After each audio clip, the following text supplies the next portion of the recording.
The name Journeyman is kind of a little bit about my travels. Bill Welter, the owner and founder, started his journey with a move to pursue another passion. I'm a big golfer, and golf took me to St. Andrews, Scotland. I lived there for a couple of years. It's a huge pub culture, so it's one of those things where I learned a lot about the whiskey product while living there. While in Scotland, a friend started a distillery in Australia. A trip to the land down under sealed the deal, and Journeyman was born. Right now we're making rum, gin, vodka, and we actually have 5 different whiskeys in barrel right now. Before it gets to the barrel, it starts in the field. All of our grain comes from the Midwest. Our wheat comes from right here in Michigan. The corn and rye come from Illinois. And right now we're getting our barley from Wisconsin.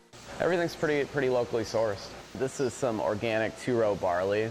One thing that we're doing here at the distillery is, as you can see, we're actually milling all our own grain right here on site. We feel like it provides a fresher quality product and also kind of allows us to control our process from start to finish.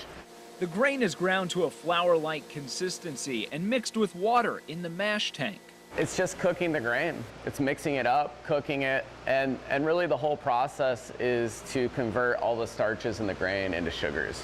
The mixture, known as mash, ends up in one of these fermenters. We'll add yeast to it, and the yeast very simply eats the sugar, and the byproduct is alcohol production.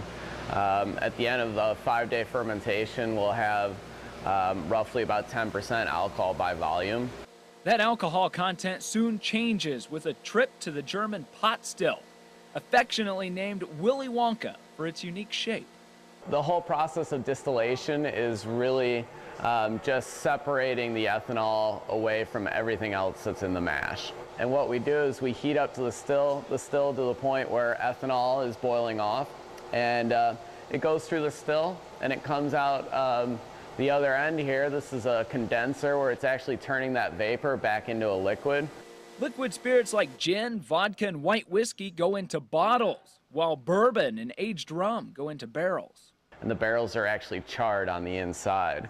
So it's that charring that gives the whiskey all of its color, and the wood and the charring actually give the whiskey about 2/3 of its flavor. One look around the distillery and you see barrels of all different shapes and sizes, and there's a good reason for all this variation. The smaller the barrel, the faster the whiskey matures because it has a greater surface to liquid area. So our 15-gallon barrel, we're looking at aging for close to a year.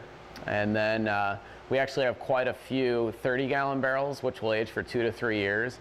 A long wait that Bill is willing to take, knowing that his crew controlled every step of the process. And it's really that whole idea and philosophy that we're a grain to glass distillery.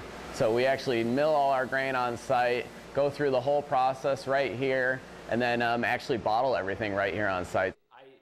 In Three Oaks, Michigan, Frank Waugh, News Center 16.